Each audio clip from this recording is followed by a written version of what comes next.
ఈ యొక్క వాక్యాన్ని చదువుకుందాం. మార్కు సువార్త 12వ అధ్యాయము.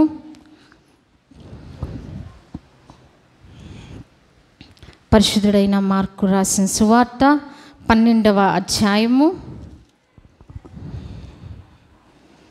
10-11 వచనములు చదువుకుందామండి. 12వ అధ్యాయము 10-11 వచనములు. ఇల్లు కట్టువారు నిరాకరించిన రాయి మూలకు తలరాయి ఆయను. ఇది ప్రభువు వలనని కలిగెను. ఇది మన కన్నులకు ఆశ్చర్యము. చాలు. దగల మా తండ్రి పరిశుద్ధుడా, మీకు నీ కొందనములు, మీ యొక్క మహాకృపను బట్టి నాయన ఇంతవరకు మమ్మల్ని కాపాడి క్షేమమునిచ్చి ఆరోగ్యం ఇచ్చి ఆయుష్కాలమునిచ్చి మమ్మల్ని మా కుటుంబాలను హెర్మోన్ సంఘములో ఉన్న ప్రతి కుటుంబమును మీ రెక్కల చాటున భద్రపరిచి ఈ దినము మీ సన్నిధికి చేర్చి ప్రభా మీ యొక్క జీవవాక్కులు వినడానికి, మీ యొక్క సన్నిధిని అనుభవించడానికి మాకందరికి ఇచ్చిన తరుణాన్ని బట్టి మిమ్మల్ని స్తుతిస్తూ ఉన్నాను ప్రభా. ఈ సమయంలో మరి ఒక్కసారి మీ లేఖనములు మేము ధ్యానిస్తూ ఉండగా మాతో మాట్లాడండి. ఈ దినాన మాకు ఏమి ఉపదేశించాలని మీ చిత్తమై ఉన్నదో ఆ పరలోకపు జీవాహారమును మాకందరికీ సమృద్ధిగా దయచేయండి. ఆత్మకు భంగము కలిగించి ప్రతి చీకటి అంధకార శక్తులు యేసు నామములో లయపరిచి పాతాళమందు బంధించండి. ఈ స్థలములో మీ యొక్క వెలుగు ప్రసన్నతను అనుగ్రహించి మీ యొక్క వాక్కులు ధారాళముగా స్వేచ్ఛగా సమృద్ధిగా మాకందరకు దయచేయమని, మీ వాక్కు ద్వారా ఆ యొక్క వెలుగులో మేమందరము సరిచేయబడుటకు మీ సహాయం మాకు సంపూర్ణంగా దయచేయమని యేసు నామమున ప్రార్థించి వేడుకొంచున్నాం తండ్రి, ఆమేన్. సో మనం చదువుకున్న ఈ వాక్య భాగంలోనికి వెళ్ళకముందు మరి ఇక్కడ చాలామందికి ఇండియాలో చాలా ఆటలు ఆడుతూ ఉంటారు కదా. మరి క్రికెట్ అని, టెన్నిస్ అని, సో బాస్కెట్బాల్ అని రకరకాల ఆటలు ఆడుతూ ఉంటారు. అయితే అందరికీ మంచి క్రేజ్ ఉన్న ఆట ఏంటండి? ఎక్కువ మంది ఇంట్రెస్ట్ చూపించేది ఏంటి? క్రికెట్ కదా. మనందరికీ తెలుసు క్రికెట్ ఎలా ఆడతారో మనకి తెలుసు. సో క్రికెట్లో చాలా కంట్రీస్ ఆడుతూ ఉంటాయి, చాలా దేశాల వారు ఆ యొక్క ఆటలో పాల్గొంటూ ఉంటారు. అయితే ది బెస్ట్ వరల్డ్ నెంబర్ 1 ఎవరండి? చెప్పాలి. క్రికెట్ చూసేవాళ్ళు ఎవరండి? ఫేమస్ వరల్డ్ నెంబర్ 1 క్రికెటర్స్ ఎవరు?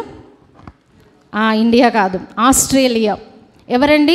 ఇప్పుడంటే ఇండియా ఫేమస్ అయింది, కానీ చాలా సంవత్సరాల క్రితం వరకు కూడా ఆస్ట్రేలియా నెంబర్ 1గా ఉంటుందన్నమాట. ఎందుకు ఆస్ట్రేలియన్ కంట్రీ క్రికెట్లో నెంబర్ 1గా ఎందుకు ఉంది అంటే, మరి వాళ్ళల్లో ఉన్న ప్రాముఖ్యమైన విషయం ఒకటి ఏంటంటే, వాళ్ళు క్రికెట్ ఆడిన తర్వాత ఓడిపోయారనుకోండి, ఏం చేస్తూ ఉంటారంట, వాళ్ళు ఏమైతే ఆట ఆడారో అదంతా కూడా ఇప్పుడు మనం సెల్ ఫోన్లో ఏం చేస్తూ ఉంటాం, స్లో మోషన్లో పెట్టుకోవచ్చు, అంటే నెమ్మదిగా పెట్టుకొని చూడవచ్చు, స్పీడ్గా పెట్టుకొని చూడవచ్చు కదా. అలాగే ఈ టీవీలో వాళ్ళు ఏం చేస్తూ ఉండేవారట, వాళ్ళు ఆడిన గేమ్ ఏం చేసేవారు, మరలా రీప్లే చూసుకునేవారు అనమాట. ఎందుకు చూసుకునేవారు? ఎందుకు చూసుకున్నారనుకుంటున్నారు? వాళ్ళ ఫెయిల్యూర్స్ అనమాట. అంటే వాళ్ళు ఎక్కడ రాంగ్ స్టెప్ వేస్తున్నారు, బౌలింగ్లో రాంగ్ వేస్తున్నారా, బ్యాటింగ్లో రాంగ్ చేస్తున్నారా, లేకపోతే ఫీల్డింగ్లో రాంగ్ స్టెప్ వేస్తున్నారా, దాన్ని చెక్ చేసుకోవడానికి, అంటే మనలోని లోటుపాట్లు చెక్ చేసుకోవాలంటే ఏం చేయాలండి? వాళ్ళు మరలా వాళ్ళు ఆడిన గేమ్ని, వాళ్ళు చేసిన బ్యాటింగ్ని వాళ్ళు ఏం చేస్తూ ఉంటారు, పదే దాన్ని రీప్లే అనమాట, మరలా చూడడం. అంటే ఎక్కడ రాంగ్ స్టెప్ వేస్తున్నామో మనకి తెలుస్తా తెలీదా? ఎవరైతే అలాగూ చెక్ చేసుకుంటారో వాళ్ళు ఖచ్చితంగా నెంబర్ 1గానే ఉంటూ ఉంటారు. సిమిలర్గా సేమ్ ఆత్మీయ జీవితం కూడా అంతే. మనము సక్సెస్ అవ్వాలి అంటే ఏం చేయాలండి? చెప్పాలి, టాపిక్ మీరే చెప్పాలి. సక్సెస్ అవ్వాలంటే మనం ఏం చేయాలి? ఫెయిల్యూర్స్ని మనం గుర్తించాలి. అంటే మనం ఎక్కడ పడిపోతున్నామో, ఆల్రెడీ ఎక్కడ పడిపోయామో, స్టిల్ ఇప్పుడు ఎక్కడ పడుతున్నామో మనం దాన్ని చెక్ చేసుకుంటూ ఉన్నప్పుడు మనలోని లోపాలను మనం ఈజీగా అధిగమించవచ్చు. సో ఇవాళ మన టాపిక్ ఏంటంటే మన ఫెయిల్యూర్స్ని మన సక్సెస్గా ఎలా మార్చుకోవాలి.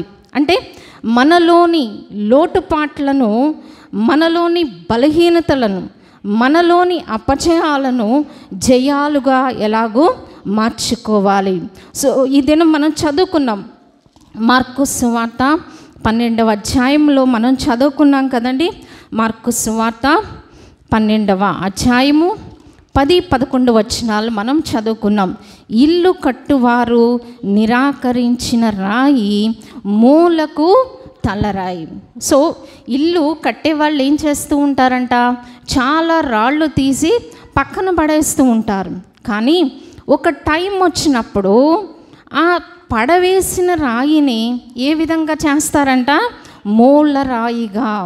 అంటే ఆ యొక్క కట్టడమంతా ఆ రాయి మీద ఆధారపడేలాగా వారు చేస్తూ ఉంటారు. ఇది ఎలా జరుగుతుంది అంటే దానికి ఆన్సర్ కూడా మనకి కిందే ఉంది. ఎలా జరుగుతుంది? 11వ వచనం, ఇది ప్రభువు వలననే కలిగెను, ఇది మన కన్నులకు ఆశ్చర్యము. అంటే నిషేధించబడిన రాయి మూలరాయిగా అవ్వాలి అంటే ఎలా కలుగుతుందంట? అది ఒక మిరకిల్ అన్నమాట. ఆశ్చర్యం అంటే ఏంటండి? అదొక అద్భుతము. అది ఎలా జరుగుతుంది?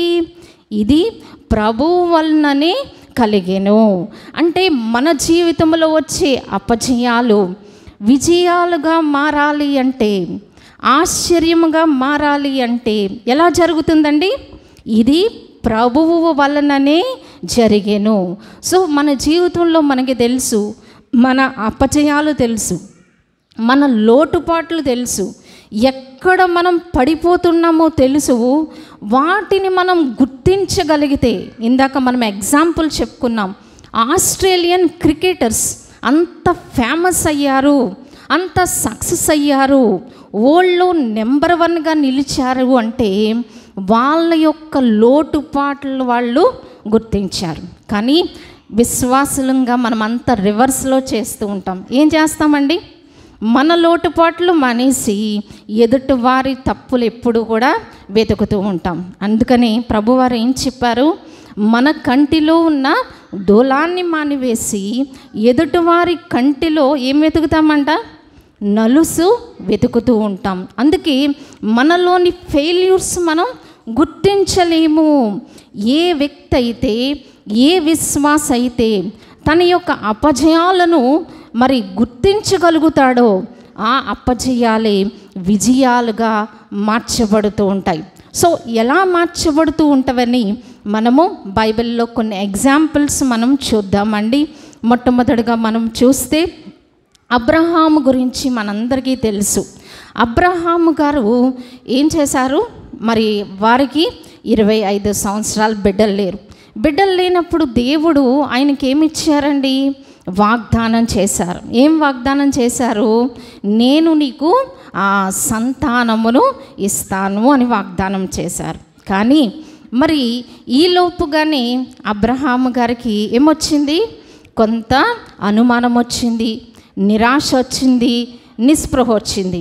టైం గడిచిపోతుంది కానీ పిల్లలు కలగట్లేదు. సో అప్పుడు ఏం జరిగింది?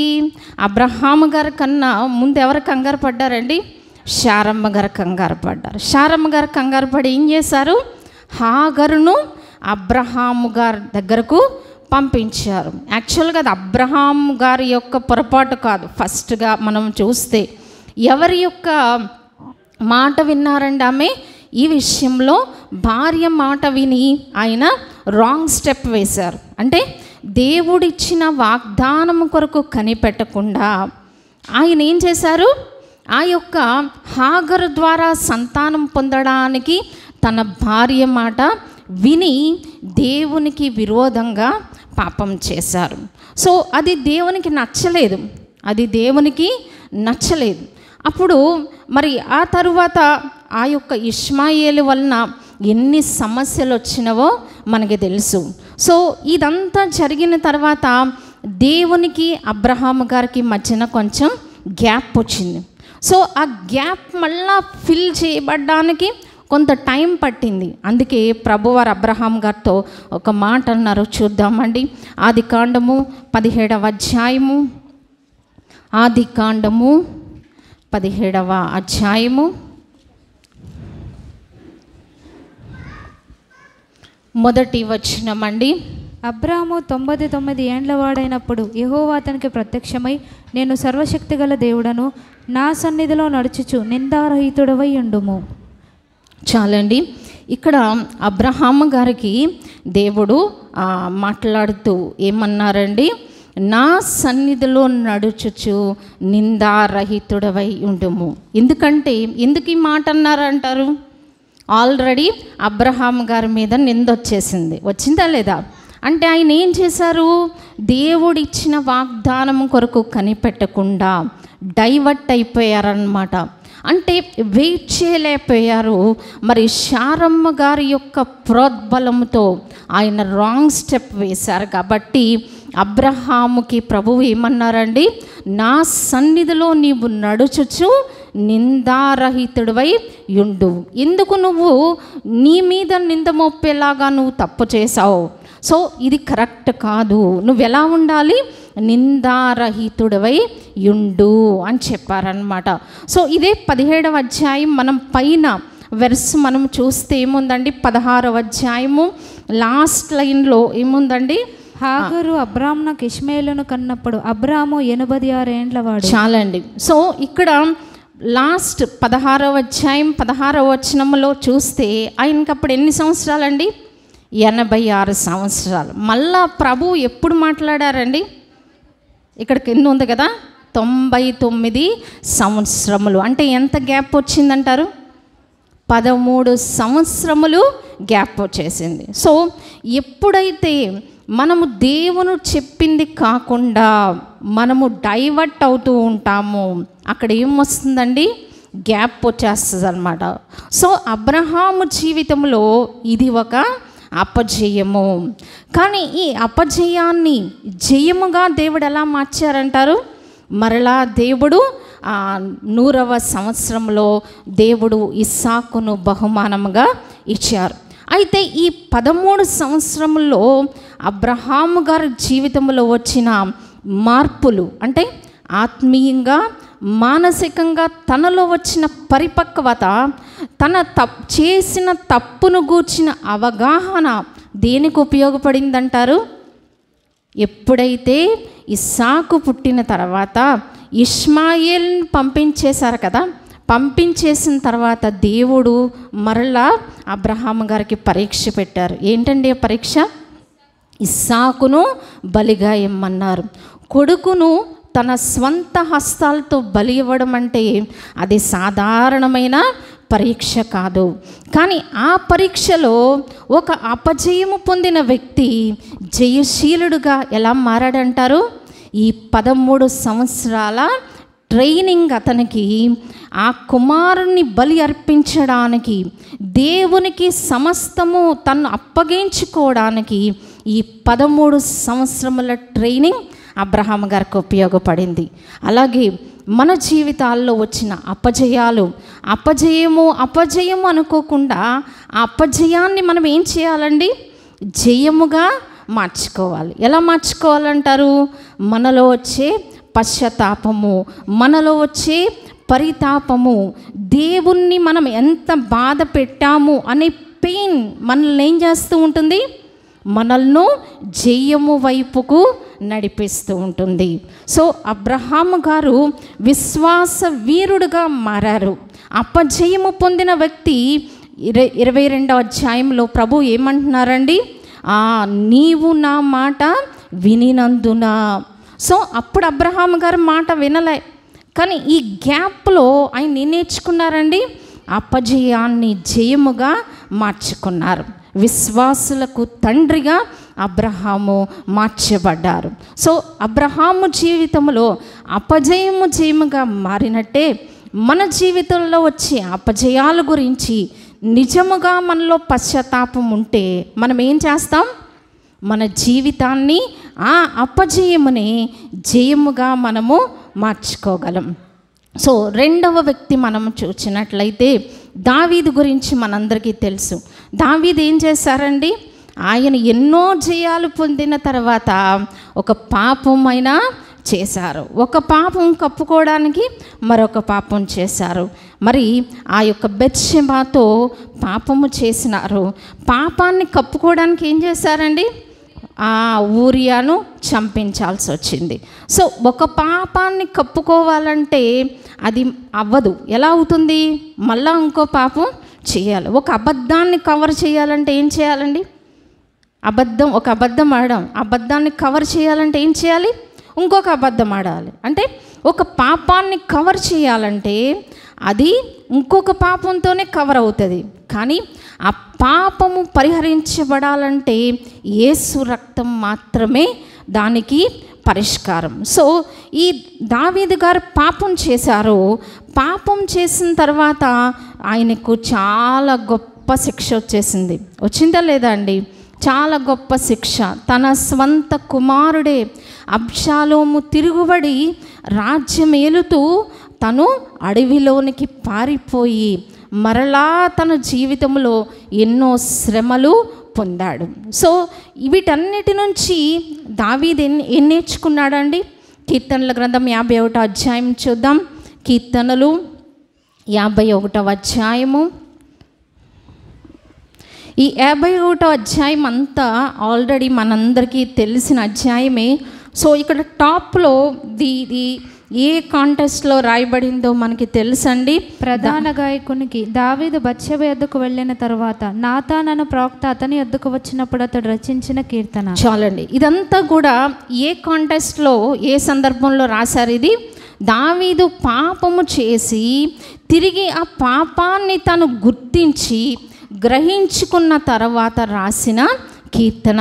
సో ఇదంతా మనం ఇంటికి వెళ్ళి చదువుకుంటే మనందరికీ తెలుస్తుంది. 10వ వచనంలో ఏముందండి? దేవా నా యందు శుద్ధ హృదయము కలుగచేయము.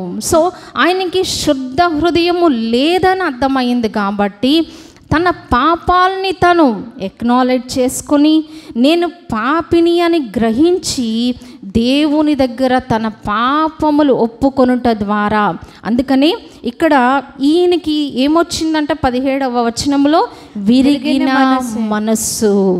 విరిగిన మనస్సు దేవునికి ఇష్టమైన బలులు. సో ఈ విరిగిన మనస్సు ఎలా వచ్చిందంటారు?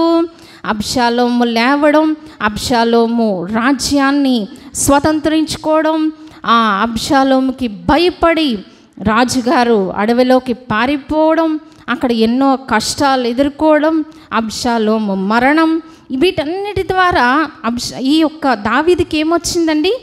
విరిగిన మనస్సు వచ్చింది. కాబట్టి దేవుడు తన జీవితంలో ఉన్న అపజయాన్ని జయముగా ఎలా మార్చాడంటారు? ఏ బెత్షెబాతో అయితే పాపం చేశాడో అదే బెత్షెబా కుమారుడు సొలొమోను తన తరువాత రాజుగా మారాడు. మరి దావీదు గారికి చాలామంది కుమారులు ఉన్నారు, కానీ వాళ్ళు ఎవ్వరూ రాజు అవ్వలేదు. ఎవరు రాజు అయ్యారండి? బెత్షెబాకు పుట్టిన కుమారుడే సొలొమోను. ఆ సొలొమోని దావీదు తర్వాత రాజుగా మారాడు. అంటే తన జీవితంలో అపజయము జయముగా ఎలా మారిందంటారు? తను కన్ఫెస్ అయ్యాడు. తను నిజముగా తను చేసిన పాపమును గూర్చి ఒప్పుకొని కన్నీరు కార్చి, ఎంతగా కన్నీరు కార్చాడో 51వ అధ్యాయం అంతా ధ్యానిస్తే మనకు అర్థమవుతుంది. సో తన పాపమును రెక్టిఫై చేసుకోవడం వలన, తన పాపమును దేవుని సన్నిధిలో ఒప్పుకోవటం వలన తను ఏమయ్యాడండి? తన అపజయాన్ని విజయాన్నిగా మార్చుకున్నాడు.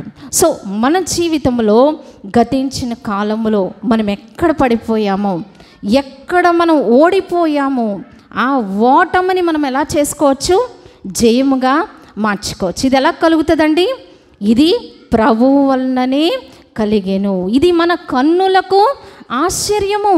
అంటే వీడేనా ఇలా మారింది, ఈమెనా ఇలా మారింది, వీరి పరిస్థితులు ఒకప్పుడు ఎలా ఉండేవి, ఇప్పుడు ఇలా మారిపోయినవి. ఇది మన కన్నులకు ఆశ్చర్యము. ఎలా జరిగింది అది? ఇది ప్రభువు వలననే కలిగెను, మనుషుల వలన కలిగింది కాదు, ఇది ప్రభువు వలననే కలిగెను. సో కాబట్టి నిషేధించబడిన రాయిలుగా ఉన్న మనము మన జీవితాల్లో మూలరాయిలుగా ఉండాలి అంటే ఎవరి వలన కలుగుతుందండి? ఇది ప్రభువు వలననే కలిగెను. మన జీవితంలో వచ్చిన ఓటమి, మన జీవితంలో వచ్చిన అపజయాలు, మన జీవితంలో వచ్చిన నిరాశ, వీటన్నిటినీ మనము జయాలుగా మార్చుకోవచ్చు. కేవలం ప్రభువును బట్టి అది జయముగా మన జీవితంలో మార్చబడుతుంది. ఎంత గొప్ప సంగతి అండి! దేవుడు మనకి విశ్వాసులంగా మనకి ఇచ్చిన ఒక గొప్ప కృప ఏంటంటే అపజయాన్ని జయముగా మార్చబడుట. సో మూడవ వ్యక్తిని మనం చూస్తూ ఉన్నాం. పేతురు గురించి మనందరికీ తెలుసు. పేతురు గారు ఏం చేశారండి? పేతురు గారు బొంకుతారని యేసు ప్రభు ఎవరో నాకు తెలియదని ఎన్నిసార్లు బొంకారట? 3 సార్లు. సో ఈ విషయము ఆల్రెడీ దేవుడు ముందుగానే తెలియచేశారు. కానీ పేతురు గారికి ఏంటండి? సెల్ఫ్ కాన్ఫిడెన్స్ అన్నమాట. తన మీద తనకి చాలా నమ్మకం. మనం కూడా అంతే కదా, మేము పడిపోమండి, మేము ఎట్టి పరిస్థితుల్లోనూ తప్పిపోము అనేది మన జీవితంలో ఉన్న సెల్ఫ్ కాన్ఫిడెన్స్ అనేది చాలా నష్టం అని దేవుని యొక్క వాక్యం తెలియజేస్తుంది. అందుకే బుద్ధిహీనుడు అంటే ఇంగ్లీష్ బైబిల్ ఏముంటుందంటే సెల్ఫ్ కాన్ఫిడెన్స్ ఫుల్ అన్నమాట. అంటే మన మీద అతి నమ్మకం అనేది మనకి ఎప్పుడు నష్టాన్ని కలుగు చేస్తూ ఉంటుంది. విశ్వాసులంగా మనం ప్రభు యొక్క శక్తిపై ఆధారపడాలి తప్ప మనకున్న టాలెంట్స్ని బట్టి కాదు, మన మీద ఉన్న మనకి నమ్మకం బట్టి కాదు అని దేవుని యొక్క వాక్యము తెలియచేస్తూ ఉంది. సో పేతురు గారికి ఆల్రెడీ ప్రభు ముందు ఒక హెచ్చరిక చేశారు. ఏమని? ఈ రాత్రి నువ్వు నేను ఎరుగను అని నువ్వేం చేస్తావు? 3 సార్లు నువ్వు అబద్ధం ఆడతావు అన్నప్పుడు ఏమన్నారండి ఆయన? ప్రభా, నేను ఎప్పటికలాగూ చెయ్యను, నేను చావనైనా చేస్తాను, కానీ నిన్ను మాత్రం నేను విడువను అని పేతురు గారు అన్నారు. కానీ ఏం జరిగిందో మనకు తెలుసు. పేతురు గారు 3 సార్లు బొంకారు. అయితే బొంకినా కానీ ఆయనలో ఉన్న శ్రేష్టమైన లక్షణం ఏంటండి? వెలుపలికి పోయి సంతాపపడి ఏడ్చెను. చూద్దామండి దేవుని యొక్క వాక్యంలో. మత్తయి 26:75. మత్తయి సువార్త 26వ అధ్యాయము 75వ వచనం, పేజ్ నెంబర్ 28. మత్తయి సువార్త 26వ అధ్యాయం 75వ వచనం. కనుక కోడి కూయక మునుపు నీవు నన్ను ఎరుగనని ముమ్మారు చెప్పెదవని యేసు తనతో అనిన మాట పేతురు జ్ఞాపకం తెచ్చుకొని వెలుపలికి పోయి సంతాపపడి ఏడ్చెను. చాలండి, ఇక్కడ పేతురు గారిలో ఉన్న ప్రాముఖ్యమైన లక్షణము వెలుపలికి పోయి సంతాపపడి ఏడ్చెను. మన జీవితంలో ఎక్కడైతే అపజయాలు మనం పొందామో, దేవునికి విరోధంగా మనం అడుగులు వేసామో, దేవుడు చెప్పినట్టుగా కాకుండా తొందరపడి మనం మార్గము తప్పిపోయామో, దేవుని చిత్తము నుండి వైదొలగామో, వాటి గురించి మనం ఏం చేయాలంట? వెలుపలికి పోయి ఏం చేయాలి? సంతాపపడి ఏడవాలి. అందుకే సుంకరి గురించి మనం చెప్పుకున్నాం. సుంకరి ఏం చేశాడండి? రొమ్ము కొట్టుకున్నాడంట. మన జీవితంలో అటువంటి పశ్చాత్తాపం, నిజమైన పశ్చాత్తాపం ఉంటే, ఎక్కడ దేవునికి విరోధంగా ఉన్నామో, నా దేవుణ్ణి నేను ఇంతగా బాధపరిచాను అనే విషయాన్ని పేతురు గారు గ్రహించి వెలుపలికి పోయాడు. మన జీవితంలో కూడా మన జీవితం నుండి, మన బిజీ లైఫ్ నుంచి మనం పక్కకు వచ్చి ఏం చేయాలండి? మన వెలుపల కూర్చున్నప్పుడు, దేవుని సన్నిధిలో ఒక సమయాన్ని మనం వెచ్చించినప్పుడు మన పొరపాట్లు ఏంటో మనకి తెలుస్తూ ఉంటాయి. అందుకే మోషే గారు అన్నారు, నీ ముఖ కాంతిలో మా రహస్య పాపములు కనబడుచున్నావు. మన రహస్య జీవితం ఎప్పుడు తెలుస్తుందండి? 10 మందిలో ఉన్నప్పుడు తెలియదు రహస్య జీవితం. మన ఇంటి పనుల్లో బిజీగా ఉన్నప్పుడు మనకు తెలియదు. దేవుని సన్నిధిలో ఏకాంతముగా కూర్చొని ప్రభువా నా జీవితము, నా అపజయాలు నాకు చూపించు నాయనా, నేను ఎక్కడ పడిపోతున్నానో నాకు చూపించు తండ్రి అని మనం ప్రార్థన చేసినప్పుడు ఏం చేస్తారండి ప్రభు?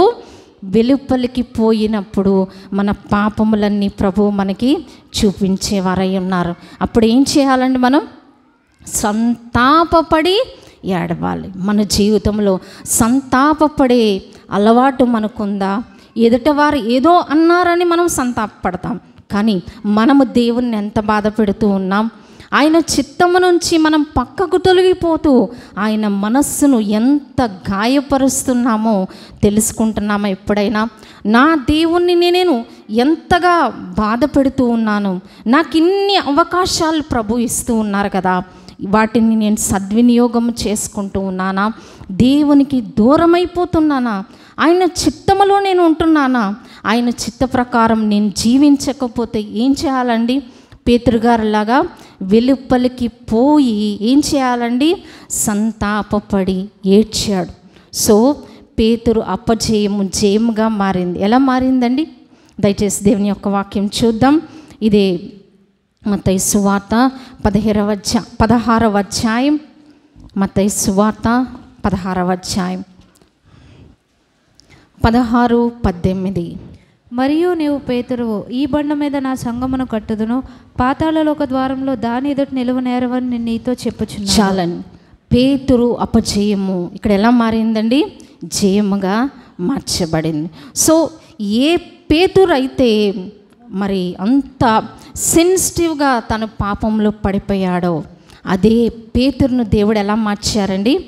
పేతురు మరియు నీవు పేతురువు, ఈ బండ మీద నా సంఘమును కట్టుదును. సో సార్వత్రిక సంఘము పేతురు మీద కట్టబడేటట్టుగా తన అపజయాన్ని ఏం చేసుకున్నారండి? ఆయన జయముగా మార్చివేసుకున్నారు. మన జీవితంలో కలిగే అపజయాలు, మన జీవితంలో కలిగే ఫెయిల్యూర్స్ని మనం జీవితముగా మార్చుకునే అవకాశం ఉన్నా మనం ఏం చేస్తున్నాం? అదే అపజయం, అదే నిరాశ, అదే నిస్పృహ, అదే కృంగుదల్లో మనం ఎందుకు బ్రతకాలి? దేవుడు మనకిచ్చిన ఈ తరుణాలను మనం ఎందుకు సద్వినియోగం చేసుకోకూడదు? ఎవరి మట్టుకు వారం ఆలోచించుకుందాం. మన జీవితంలో అపజయాలను దేవుడు జయాలుగా మార్చివేస్తారు. ఎప్పుడు అంటే నిజమైన పశ్చాత్తాపము, నిజమైన పరితాపం మనం కలిగి ఉన్నప్పుడు. దేవునికి విరోధంగా మనం జీవించినప్పుడు కొన్ని పర్యవసానాలు, కొన్ని కష్టాలు, కొన్ని నష్టాలు, కొన్ని ఇబ్బందులు మనం ఎదుర్కొంటాం. కానీ వాటన్నిటిలో నుండి కూడా ప్రభువు మనలను లేపేవారై ఉన్నారు. మరి దావీదు ఎదుర్కొన్నాడు. తను చేసిన పాపం వలన, కొడుకు వలన శ్రమ అనుభవించాడు. కానీ కొడుకు చేతికి దేవుడు అప్పగించలేదు. దేవుడు ఏం చేశారండి? అలాంటి కష్ట సమయంలో కూడా దేవుడు దావీదుకు విజయాన్ని ఇచ్చినారు. నిజముగా మనం పశ్చాత్తాపడితే మన అపజయాన్ని దేవుడు విజయాలుగా దేవుడు మార్చివేస్తూ ఉంటారు. కాబట్టి కొన్ని మనం ప్రొజెక్టర్లో కొన్ని సీన్స్ మనం చూసి ముగించుకుందామండి.